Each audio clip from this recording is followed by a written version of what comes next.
Kapin usa ka semana human sa pagkusok-kuso ni Bagyong Tino, padayon paghihapon ang clearing operation sa mga lapok ug debris nga dala sa baha gikan sa sapa dinhi sa Barangay Lusaran, Cebu City.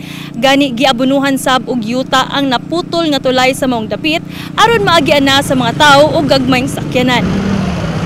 Wala paghihapon mabalik sa normal ang kahimtang sa Barangay Lusaran, usa sa labing apektadong dapit sa Cebu City sa Bagyong Tino.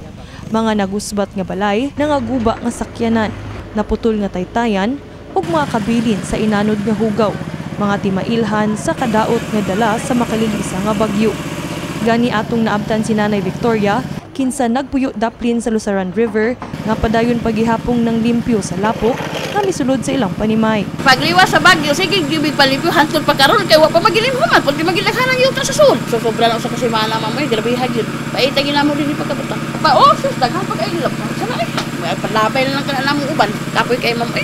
Nga paghunaw na ko nga liadto napundar na unta mi na mura nagsugod sa suno. Pait kayo lagi. Doon na naskisami. Asoy sab ni Carlo Partulan nga presko pa sa iyang panumduman giunsa niya pagsumbag ang kisame sa ikaduhang andana sa ilang balay. Human matrap ang 14 ka miyembro sa ilang pamilya tungod sa kalit nga pagsaka sa baha. Dalir kay nitaas ang tubig gud 15 segundo siguro wala na mi ka evacuate gid kay kani diri puno na nis tubig. Adto di na mi kadaghan dito, di na sa mi kadaghan diri.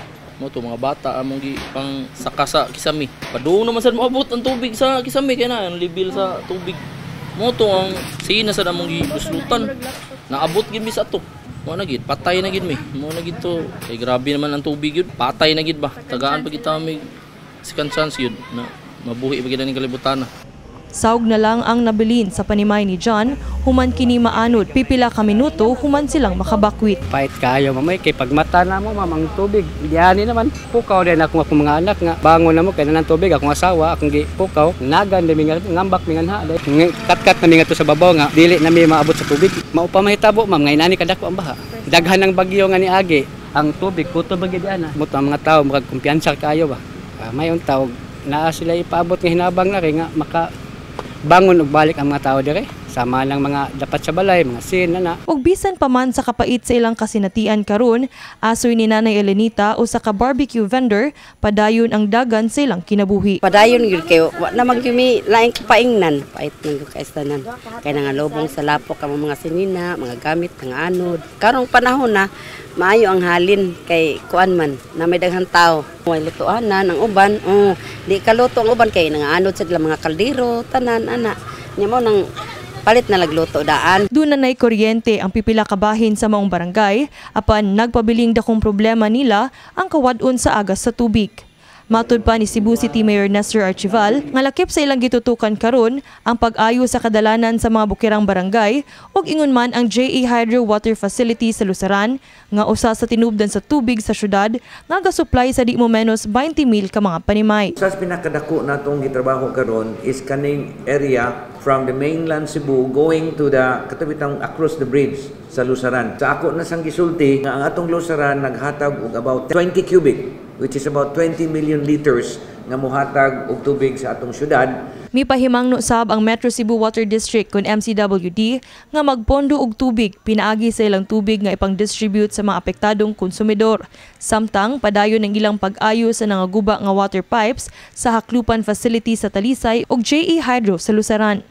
Samtang bisan sa padayong pag-recover gikan sa mga kadaot ang Lusaran Elementary School, dili na sab kapugngan ang pagbalik sa face-to-face classes sa maong tunghaan karong umaabot Lunes, Nobyembre 24. Napu na lang sa ilang 17 ka mga lawak ang posible pang magamit. Gani nagpabilin pagyud ang lapas tuhod nga lapok ug mga debris sa baha nga nagbitay sa kisame sa mga classrooms nga anaa nahimutang daplin sa Lusaran River. Asoy sa Assistant Principal Teacher Jocelyn Estunilo nga ubay-ubay na sa ilang mga tinun-an ang namalhin og eskwelahan. Mga namakwit, tagaan ron sila mga tent para ilang temporary shelter. Ang amo na sa drong gi-face nga problem ang among classroom kay nasa gyud namo nga i-open para sa mga bata kay ang among mga bata na transfer na. Tuwa na sa Cambino ko, tuwa na sa Paril. Ni-transfer na sila kay wa may klase diri. Mag-emergency classes lang usa mi. Naay klase nga 6 to 12 and 1 to 5. Hangyo sab ni Teacher Jocelyn sa DepEd ang tabang sa pagtukod og bag-ong mga classrooms ug ingon man mga gamit alang sa mga magtutudlo. Muna manginahanglan mi sa tabang sa DepEd National, DepEd Region 7 ni Regional Director Jimenez nga unta tabangi mi nga magka-classroom na gyud mi, dugay na gyud among pangandoy. Nagkinahanglan sa mig laptop, ang among laptop na anod man sad siya. Ako mismo DepEd to nga issue. Kung mag-MDL mi, wa sa mi magamit nga laptop and printer. Kini si Queenie Holigon alang sa MyTV Cebu.